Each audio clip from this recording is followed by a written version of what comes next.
Hey guys, welcome back to the channel. मैं हूं आपका दोस्त और होस्ट प्रिंस, और आज की इस वीडियो में हम लोग देखने वाले हैं माइक्रो प्रोसेसर के लेक्चर नंबर 8 को, जो कि होने वाला है चैप्टर 2 का लास्ट लेक्चर। जैसा मैंने आप सभी को बताया था कि मैं इस एमआईसी में यूनिट टेस्ट से पहले आपके एमआईसी का सिलेबस जो है सेकेंड यूनिट का खत्म कर दूंगा। तो होपफुली आई थिंक बहुत सारे कॉलेजेस में कल है एमआईसी का पेपर, तो आज ये लास्ट टॉपिक जो है आपको बहुत ज्यादा हेल्प करेगा। तो ये हमारा एमआईसी का लास्ट टॉपिक है चैप्टर नंबर 2 का, जहां पे हमें पढ़ना है असेंबलर डायरेक्टिव्स के बारे में। ये सारा नोट्स आपको मेरे व्हाट्सएप ग्रुप पे मिल रहा होगा। आज मैं वापस से रीसेंड करने वाला हूँ व्हाट्सएप ग्रुप पे, तो आप व्हाट्सएप ग्रुप जरूर ज्वाइन करें। नए व्हाट्सएप ग्रुप की लिंक मैंने ऑलरेडी डिस्क्रिप्शन में डाली। जो लोग ऑलरेडी ग्रुप 1 पे ज्वाइंड हैं उनको नए ग्रुप ज्वाइन करने की जरूरत नहीं है। ओके, इस लेक्चर को स्टार्ट करने से पहले मैं आपको छोटी सी इंफॉर्मेशन देना चाहता हूं कि हमारी 4th सेमेस्टर की ऑनलाइन क्लासेस ऑलरेडी स्टार्टेड है। अगर आप चाहें तो हमारे ऑनलाइन क्लास को ज्वाइन कर सकते हैं, अगर आपको एमएसबीटी डिप्लोमा में बहुत अच्छे मार्क्स स्कोर करने हैं तो।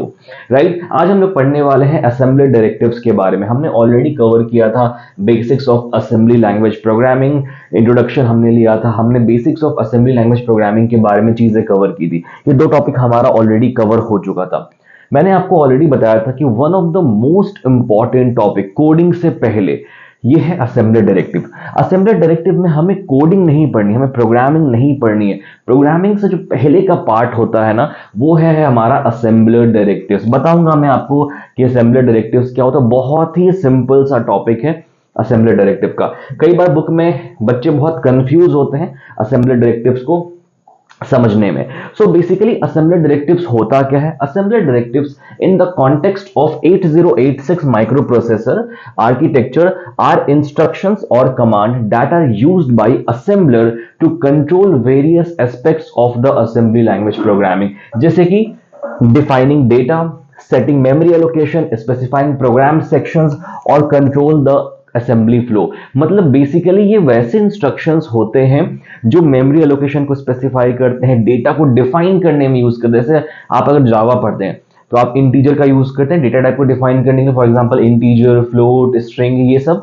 सो बेसिकली असेंबलर डायरेक्टिव्स जो है वो यही सारे काम करते हैं असेंबली लैंग्वेज प्रोग्रामिंग के लिए। ये ऐसे कोड होते हैं जो कि सीपीयू के द्वारा एग्जीक्यूट नहीं कराए जाते हैं। हमेशा ध्यान रखना एक चीज का, इंस्ट्रक्शन सेट अलग होता है, असेंबलर डायरेक्टिव्स अलग होता है। इंस्ट्रक्शन सेट जो होता है वो सीपीयू के द्वारा एग्जीक्यूट कराया जाता है। यहां पे देखो मैंने एक बहुत ही सिंपल सा डायग्राम आपको दिया है। ये आपकी बुक में डायग्राम नहीं मिलेगा बट मैंने आपको दिया है। यहां पे देखो 8086 प्रोग्रामिंग के दो पार्ट है, एक है बेसिक एलिमेंट, एक है प्रोग्राम टेम्पलेट। प्रोग्राम टेम्पलेट मैं आपको 4th चैप्टर में पढ़ाऊंगा। बेसिक एलिमेंट्स में भी दो चीजें, एक है हमारा इंस्ट्रक्शन, एक है assembler directive.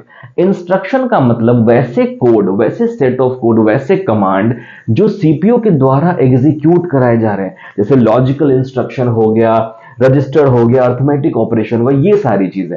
But assembler directives जो है वो सीपीयू के द्वारा एग्जीक्यूट नहीं कराए जाते, वो इंटरप्रेटेड लैंग्वेज होते हैं, इंटरप्रेटेड कमांड्स होते हैं जो कि असेंबलर के द्वारा कराए जाते हैं।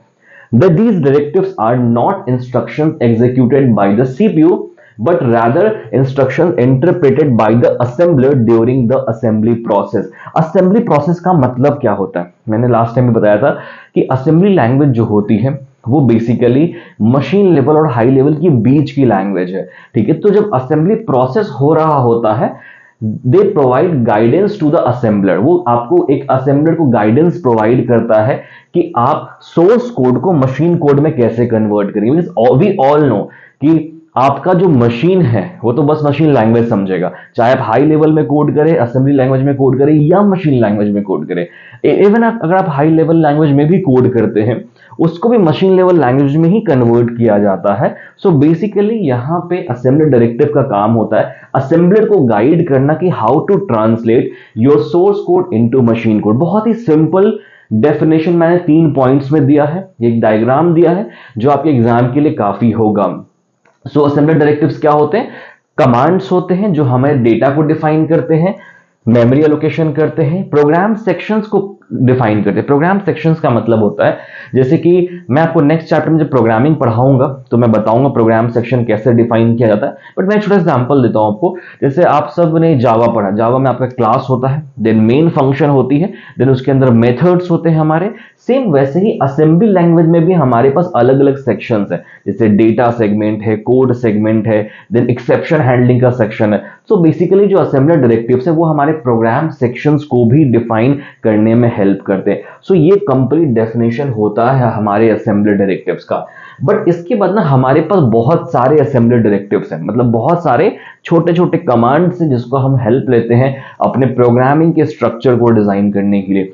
हालांकि हैं तो बहुत सारे कमांड्स, बट मैंने यहाँ पे कुछ 10 असेंबलर डायरेक्टिव्स के बारे में आपको बताया है।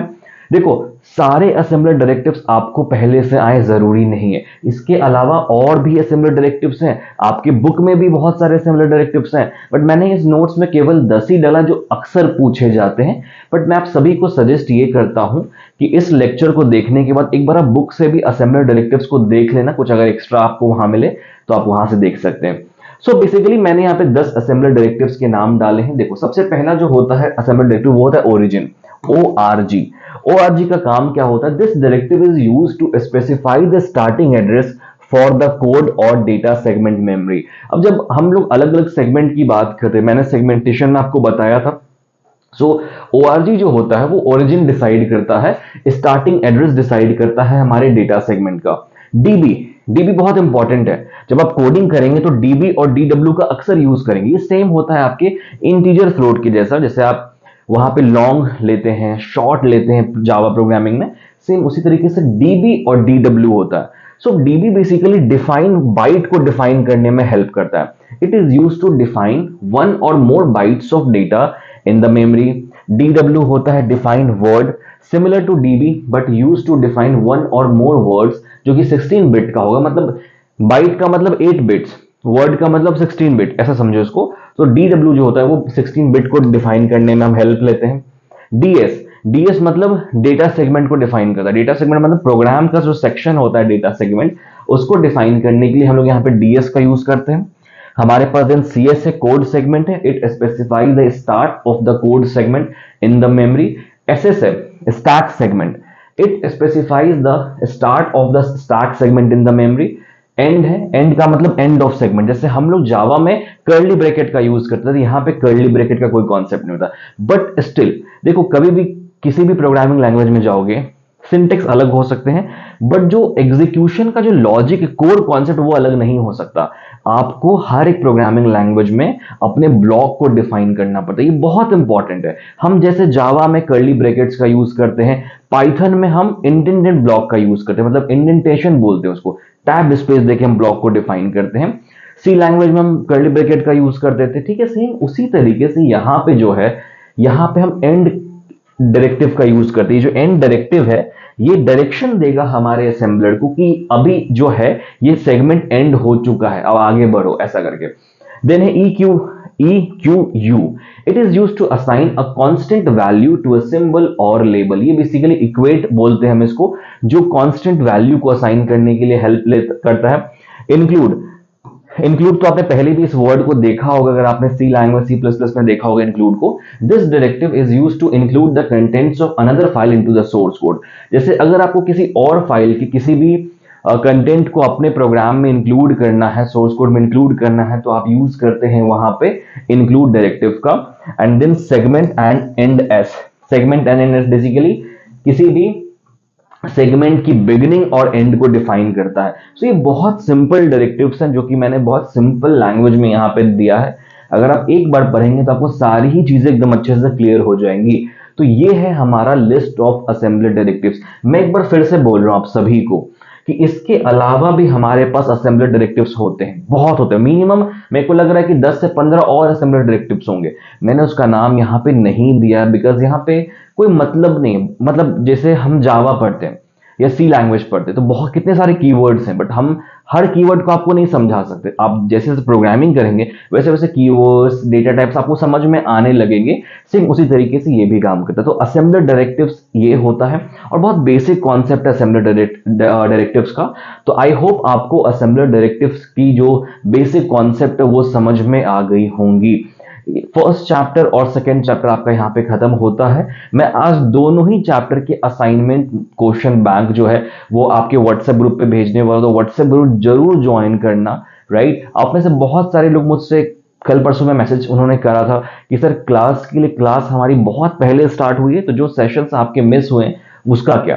तो जो भी क्लास अगर आप हमारी ज्वाइन करते हैं Java, data communication, software engineering, microprocessor के लिए वहाँ लाइव लेक्चर होते हैं। बट जो क्लासेस आपके मिस हो गए हैं उसकी आपको रिकॉर्डिंग्स मिल रही होंगी और हम लोग बहुत टाइम रिवाइज करते चीज़ों को, तो वहाँ पे भी आपकी चीज़ें क्लियर हो जाएंगी। तो अगर आप चाहते हैं फोर्थ सेमेस्टर में अच्छा स्कोर करना और थर्ड ईयर के लिए वेल प्रिपेयर्ड होना तो आप हमारे कोर्स को ज्वाइन कर सकते हैं। ओके, तो आज के इस लेक्चर में हमें इतनी ही चीज़ें कवर करनी थी। हम लोग मिलेंगे अपने नेक्स्ट लेक्चर में और आगे की चीज़ों को कंटिन्यू करेंगे। अगर आपको ये वीडियो अच्छी लग रही है, प्लेलिस्ट अच्छा लग रहा है, तो प्लीज़ अपने फीडबैक्स जरूर कमेंट में बताना। जो भी आपका फीडबैक है उससे हमें मोटिवेशन मिलती है और आप इस प्लेलिस्ट को अपने दोस्तों के साथ अपने कॉलेज ग्रुप में ज़रूर शेयर करो ताकि सबको माइक्रो प्रोसेसर बहुत ही इजी लैंग्वेज में पढ़ने को मिले। ओके, आज के इस वीडियो के लिए इतना ही। Thank you so much for watching this video. Have a good day.